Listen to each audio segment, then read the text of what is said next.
We know you are capable of anything, and so we come to you this morning on behalf of your servant, Glenn James, and we pray that you'll be with him, be with those who are caring for him, that he can be returned to his health, that he will be okay, that he will recover fully. We just ask that you be with him, be with his wife, and comfort her as well, and we just ask that you do whatever within your will to help him. In Jesus' name we pray. Amen.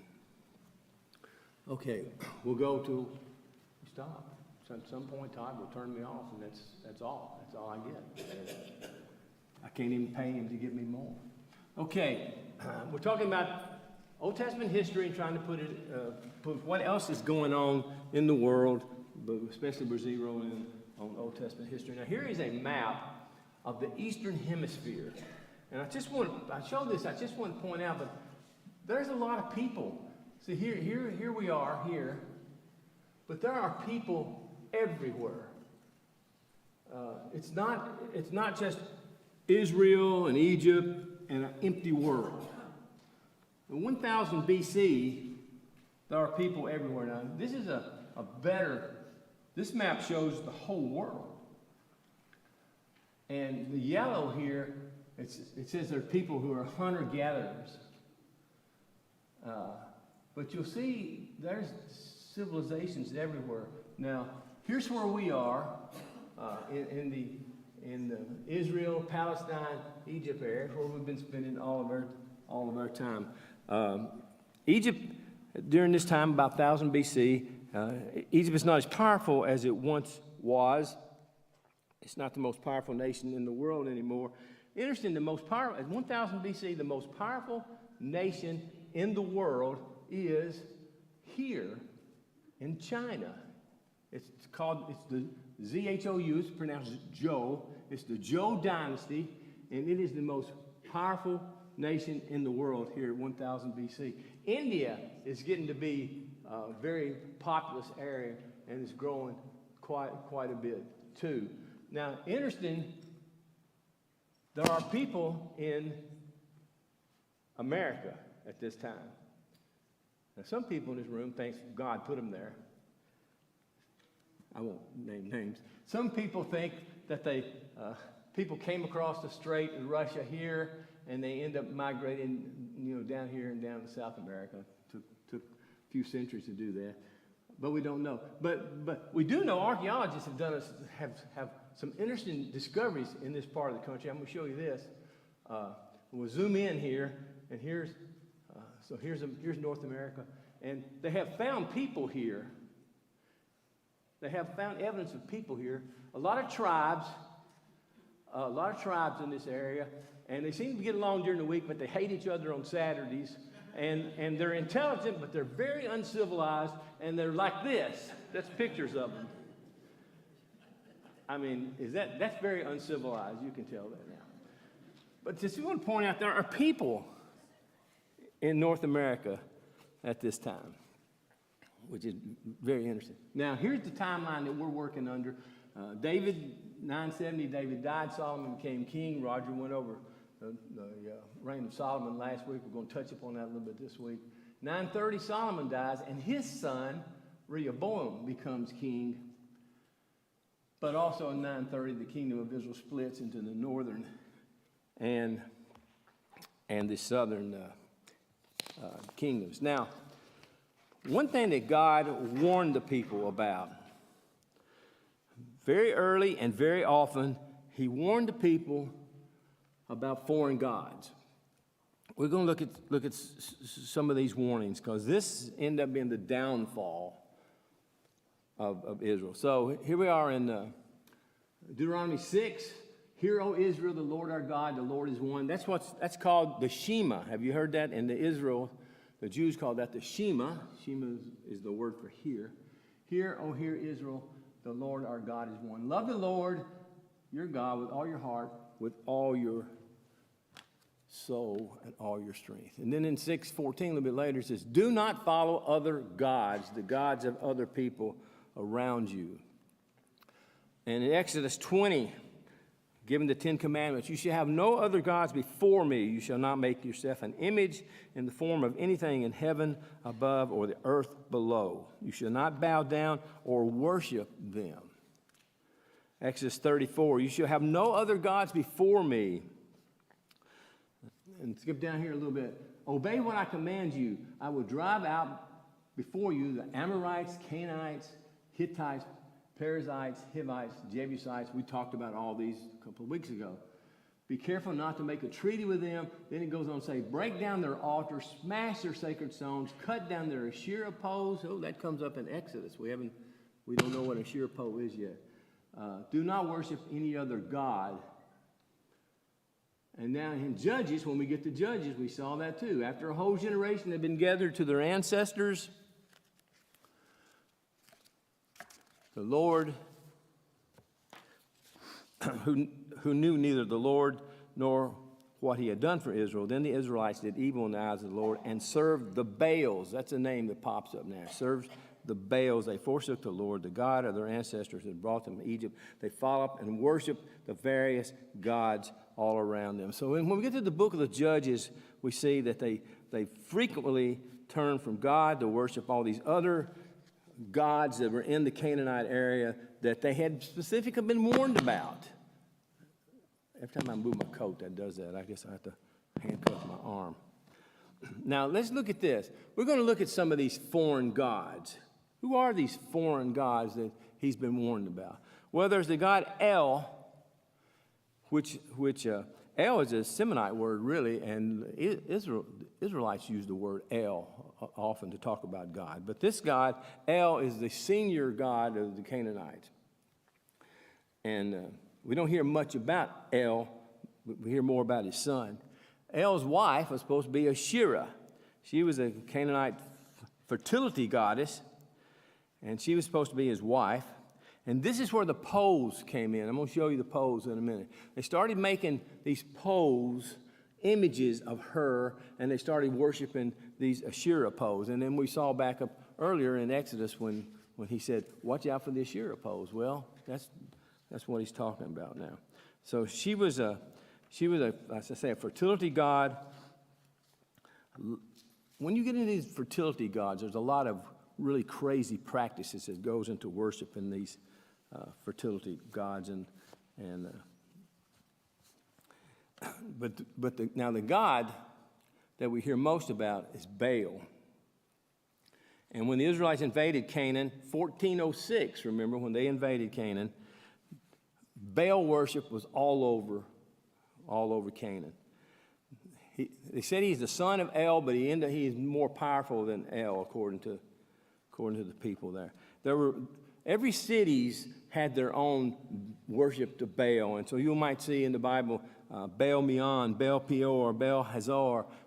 It's all the same Baal, but each of the cities might have their own little worship to Baal.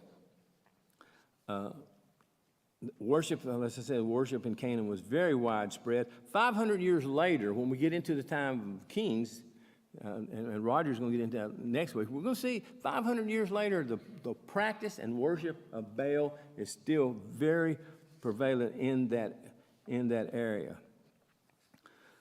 Now, one of the things I talked earlier about Baal, a lot of the worship to these gods involved prostitution, involved sexual practices, and the worst, I guess, if you can get worse than that, is some of these gods, their worship included child sacrifice. When we get to the New Testament, we hear the term Baal-zebub. That's Baal in the city of Zebub. And remember when Jesus was doing some miracles and stuff, the Pharisees called him Beelzebub. They said, you are a servant of Beelzebub, which goes back to Baal here, and which to them meant Lord of the high place. Beelzebub meant Lord of the high place. So the Pharisees were calling Jesus that by the time that he was around. Now, Ashtoreth was supposed to be Baal's wife. She was a fertility goddess as well. The Israelites started worshiping her as well. Then we have Chemosh. Chemosh was a god of Moab. Remember, Moab was in the east part of that area. King Solomon built an altar to Chemosh on the Mount of Olives, believe it or not, facing Jerusalem. And under King Hosea, that altar was destroyed. The worship of Chemosh is another pagan religion that had child sacrifice included in it. Another god in that area at this time was Molech. He was the god of Ammon. Remember, Ammon was over near Moab, and the worship of the god of Ammon was introduced into Israel by Solomon. It was as I said, he was an Ammon from the tribe of Ammon, and Solomon took some Ammonite wives, and they brought with them the worship of Molech. There were other foreign gods. The Egyptian god Re was worshipped in Canaan. King Solomon married the daughter of a pharaoh in 970 BC, and he built a separate palace for her so she could worship the god Re. He built it north of Jerusalem so it wouldn't be near the temple, so she could worship her God while he worshiped his God. Now, so the Israelites continued to dabble in worship of Egyptian gods. When Jeremiah and a lot of the tribe of Judah fled into Egypt later in the book of Jeremiah, he warns them about worshiping Egyptian gods. So they continued to do that. Now here's some images that have been found of Baal, and you can't see the one on the right very well. They have this let me back up. They have this. There we go. They have this pointed head. These were found on the Phoenician coast, and they're now in the Louvre in Paris. These images are in the Louvre. Did you go to Louvre? You were in Paris? You can spend a year in the Louvre and not see everything. But these are in the Louvre. And these are the Asherah poles I talked about here on the right. You see these poles? Some of them are very well carved and very intricate, and some of them are just plain old looking poles with a head carved on the top. These poles were found in that area too. Here's the god Chemosh. He's got that pointed head too. But this image was also found in the Palestine area and is in the museum there too. So we know they were real, and we know they were there before the Israelites came in, and we know the Israelites started worshiping. Now, if there's something that God hates more than the foreign gods, and there's something that God warned against more than the foreign gods, it's what? Foreign women. Whoa, baby. Enough said. But God, he told them over and over, do not intermarry with them. Do not give your daughters to their sons or take their daughters for your sons. And they will turn your children away from following me to serve other gods, and the Lord's anger will burn against you. Exodus 34. Be careful not to make a treaty with those. And it goes down to 16. And this is interesting. This is Exodus 34. He says, when you choose some of their daughters as wives for your sons. See, he says when. He didn't say, if you do this, this is what's going to happen. He says when, because he knew they were going to do it. He warned them over and over again, but he knew they were going to do it. You're going to take your daughters and your sons, and those daughters prostitute themselves to their gods, and they will lead your sons to do the same. Deuteronomy 17, interesting. Here's another when. When you enter the land your God has given you, the people are going to say, let us set up a king. So even though God did not want them to have a king, he knew they were going to ask for a king. And then he said, let us set up a king. Be sure to appoint over you a king your Lord chooses.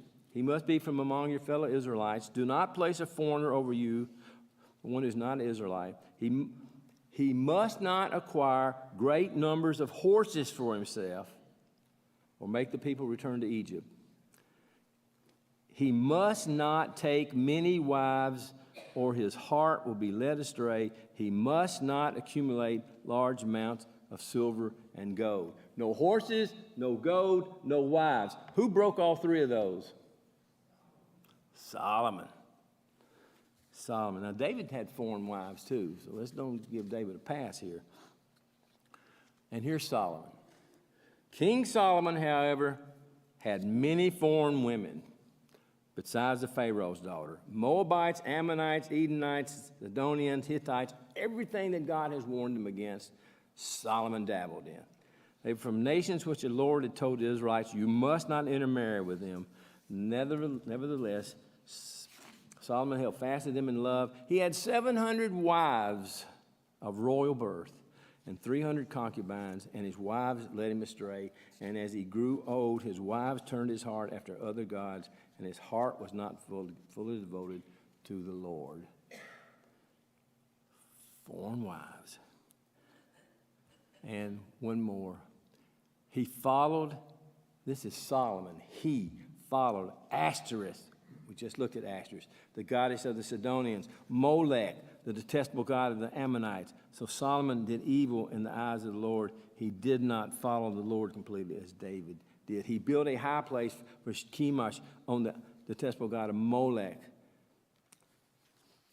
and for Molech. So Solomon, he just did it all, didn't he? He just really messed up. I mean, now, so at this point, see, under Saul and under David and under Solomon, the nation of Israel was kind of united. It was one kingdom, it was one united kingdom under one king, but they were never really quite as united as you might thought. Saul was from the tribe of Benjamin, and most of his servants and most of his soldiers were from Benjamin. David was from the tribe of Judah. Most of his soldiers came from Judah as well. So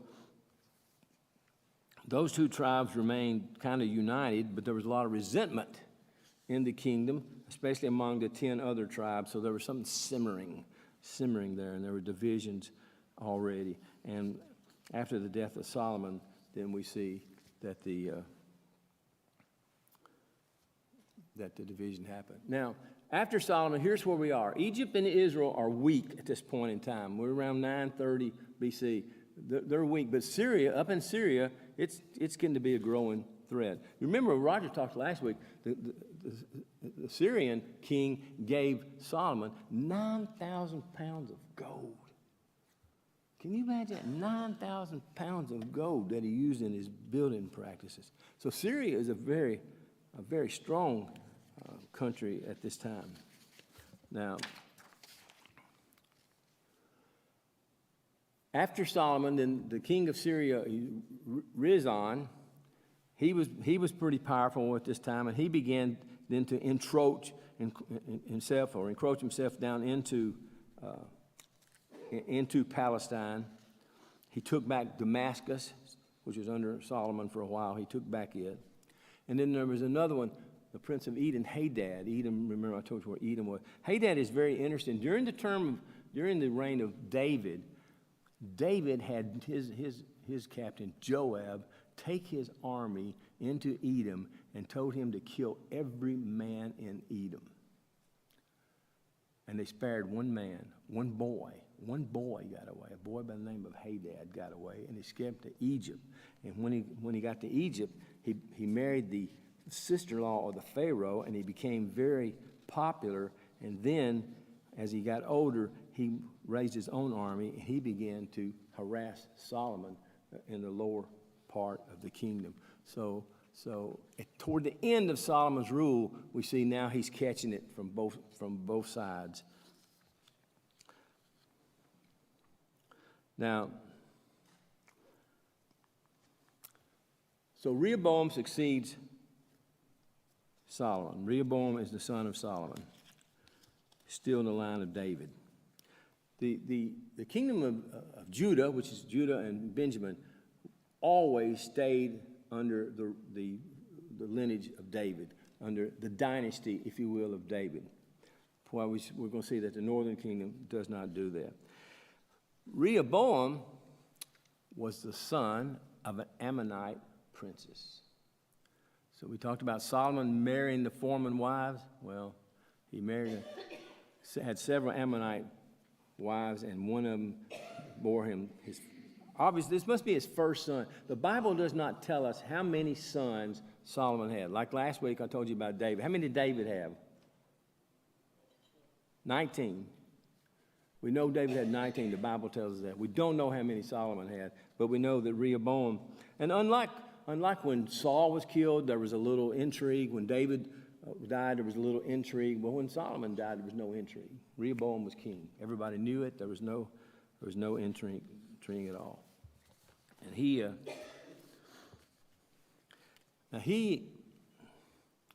got in trouble quickly. Solomon was really, because of all the things he built, all the money he was spending, talked about horses. God told him not to get horses. Solomon had this huge stable up in Megiddo, and they've uncovered a lot of the stables and a lot of the places where the horses were housed and where the horses would drink and eat. And so Solomon was kind of out of control there toward the end, and was taxing the people heavily. So when Rehoboam takes over, the people are saying, cut our taxes. Give us a break. So he called his counselors, Solomon's counselors. He called them up, and he said, what should I do? And they said, man, give the people a break. Solomon was pretty hard on them, and if you want them on your side, you really need to give them a break. Well, then he called a bunch of young advisors, and the young advisors said, no, don't give them a break.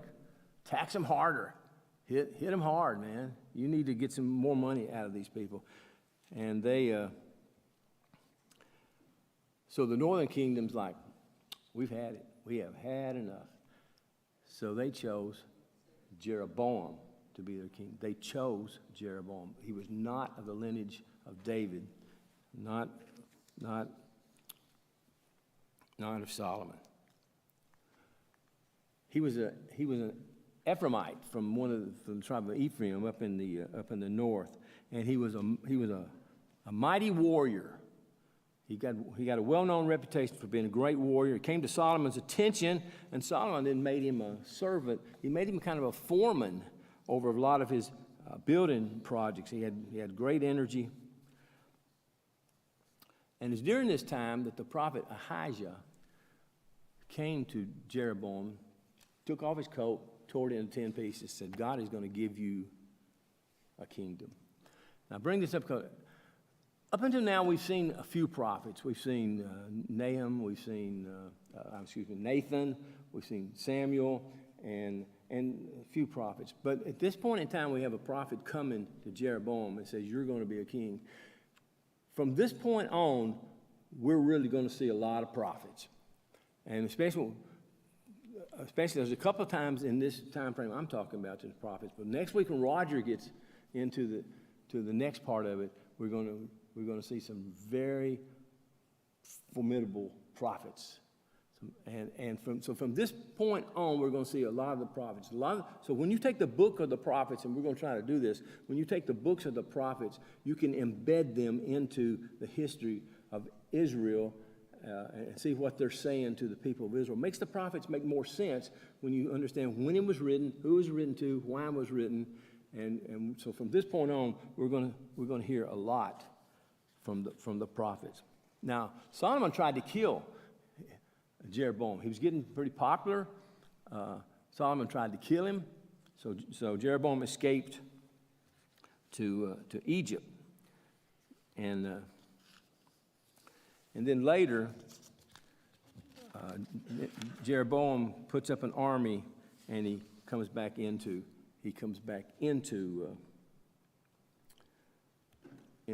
Palestine. Now, I'm going to show you this map. This, you know the divided kingdom. I'll throw this up here. Here's the kingdom of Judea and of Judah, which is Judah and Benjamin. And he's got Udammah as part of this. It's not really part of the kingdom of Judah.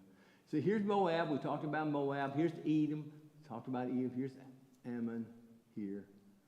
Syria, of course, up here. Phoenicia. And the good old Philistines here. They never go away. And so this is what the kingdom looks like. It's actually, the northern kingdom is really much larger than the southern kingdom. So let's look quickly here. We're going to look at the southern kingdom, then we'll look at the northern kingdom. But the southern kingdom, then the people started worshiping gods. You know, the southern kingdom was pretty good about obeying God, but at this point they started worshiping foreign gods. Rehoboam built some golden calves for worship, similar to the ones they saw in Egypt. And so, man, the worship began. In the 5th year of his reign, Pharaoh Shishak of Egypt invaded Judah. And since Judah was very weak at this time, he had a pretty easy path into it. He was going to burn the temple. And Rehoboam entered a treaty with him. Instead of burning the temple, he gave him a lot of the spoils from the temple and from his own palace, a lot of gold shields, and he gave them to him as part of this treaty, and so he would not burn the temple, would not burn the palace, and would not burn Jerusalem. So things are starting to go downhill. Now, he paid tribute to Shishak for quite a while, and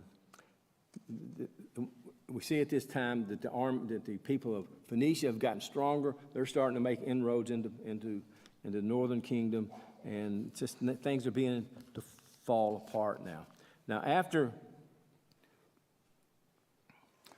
Rehoboam reigned 17 years and died a natural death, and he was survived by his son Abijah, and Abijah was just like his daddy. He was not loyal to God and worshiped foreign gods and took foreign wives, and started a civil war with the northern kingdom. And for most of his term, there was civil war between the north and the south.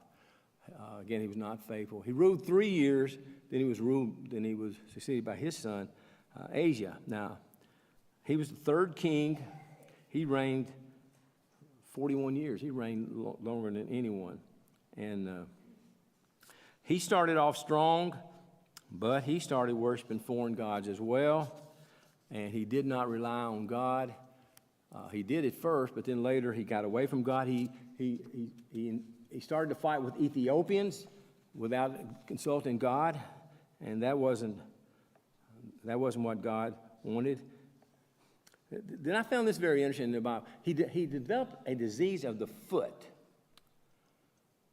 and he did not pray to God. He went to physicians, and the disease got worse. Now, I've been battling plantar fasciitis for over a year, and I've been to physicians, and I've been to PT, and I'm thinking, whoops, I better start praying to God because look what he did to Asa. He may do the same thing to me, so I better start praying to God. That's a lesson to me. Do not rely totally on physicians and physical therapists. All right, so now let's back up quickly to the northern kingdom. 10 tribes. That landmass is almost 3 times larger than the kingdom of Judah, the southern kingdom. Israel, the northern kingdom, the 10 tribes, they were never really united.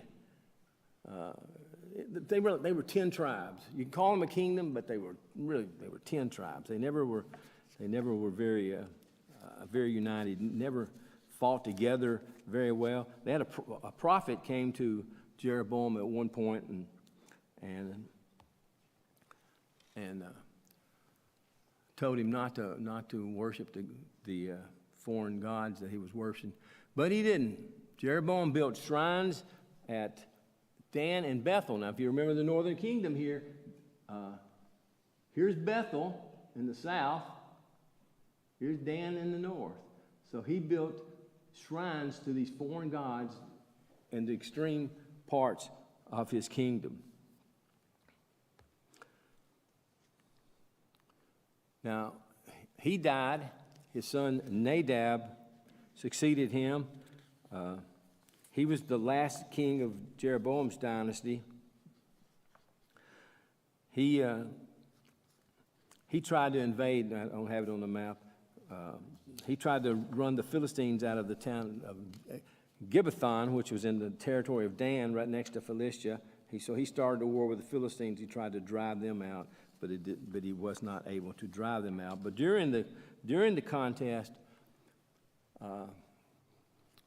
the Philistines. During that fight, he was assassinated by the captain of the guard, Baasha. So he was assassinated, and that ended the dynasty of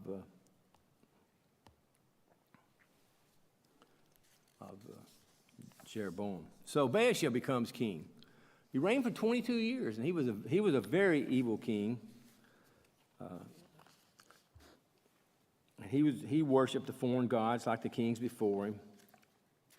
He started a civil war with Judah. Why? We don't know. It's just like a fight. So he had a civil war with Judah, and most of his term was involved in the civil war, fighting the civil war. He was succeeded by his son Elah, and Elah was evil just like his father was. And Elah was one day in his castle in a state of intoxication, and he was assassinated by the chief of his guard, Zimri. And Zimri then killed everybody in Baasha's family. So the second dynasty, boom, wiped out then. Everybody was killed. So Zimri becomes king, and he was king for 7 days. 7 days. That's like William Henry Harrison. Everybody remember the 9th president of the United States, William Henry Harrison? How long did he serve? 31 days. 31 days, the shortest president, 31 days. Zimri only made it to 7. And then he set his palace on fire, and he died in the fire. They don't know if did he kill himself on purpose or what happened, but anyway, he died in the fire. So there goes his very short dynasty. And then finally here, then we get Omri. Omri was the captain of the guard at this time, and he was picked as king. Yeah, he was commander of the army. He was picked as king, and Israel continued to be into the civil war. So this is the start of the 4th dynasty. We see how they're switching hands. No continuous dynasties. And then next week, Roger's going to talk a little bit about Omri and get in a little bit about him, I guess. I'm not teaching your class for it, but he's going to get into Omri's son, and then we're going to see it really get interesting. Okay?